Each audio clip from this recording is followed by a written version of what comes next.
Patay ang isang ginang sa Dingra, Ilocos Sur matapos tamaan ng kidlat. Ganito rin ang sinapit na isang mangingisda sa Tayum Abra. Balitang hatid ni Cedric Castillo.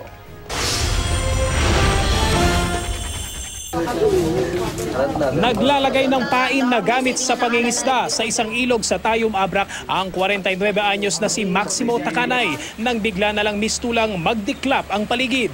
Saka na lamang daw napagtanto ng bayaw ni Takanay na si Jomar na tinamaan sila ng kidlat. Prog kuna na latanaw sila ng vibrate ko matinaga. So hindi ko kasalumno na bato ko. Naitakbo pa sa ospital si Takanay pero idineklara na siyang patay. Sa Dingras, Ilocos Sur naman, tumatawid sa ilog ang mag-inang Lourdes at Neptali Dancel nang tamaan din ng kidlat bandang alas 5 ng hapon. Dead on arrival sa ospital si Lourdes.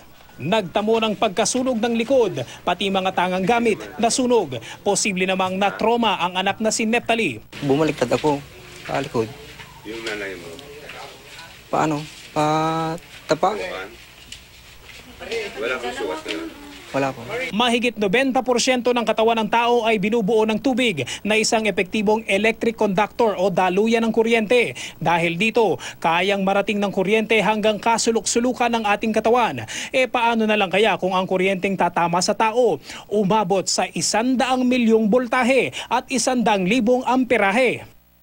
Para may portal of entry, portal of exit, di ba? Pagka pumasok yung lightning sa'yo, maghahanap yan ng parang exit no? So magpuputukan talaga. Pwede nga when you say myocardial infarction or fatal heart attack, talagang biglang magtitigil, mag-fail ang heart mo, hindi titibok.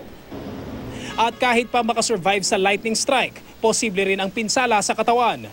Baka mapansin niya, parang iba na yung memory niya, parang ulianin na, bata pa lang, or parang hindi na siya makatulog ng matino. Yung pain, andun lagi yung pains. Sa loob ng isang makapal at madilim na thunderstorm cloud, nagpabanggaan ang mga munting ice crystals na sanhi ng pagkakaroon ng electric charge o kuryente.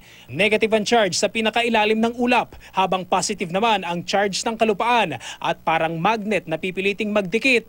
Maghahanap ang negative charge mula sa ulap ng positive charge sa lupa. Ayon sa isang weather forecaster ng Pag-asa, masasabing hindi alatsamba ang pagtama ng kidlat. Meron talagang pinupuntirya. Matataas na bagay. Kaya maraming natatamaan sa mga patag.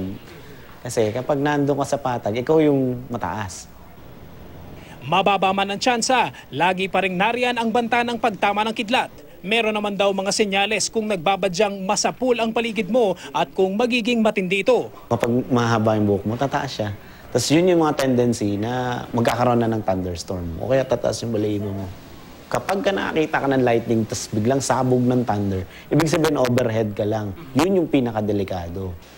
Narito naman ang ilang paalala sakaling malagay na sa alangan. So unang-una, pag nakot ka dyan sa mga palayan, ang gagawin mo, syempre, dapat ikaw na yung papantay doon sa ground. So huwag kang hihiga. Cedric Castillo, GMA News.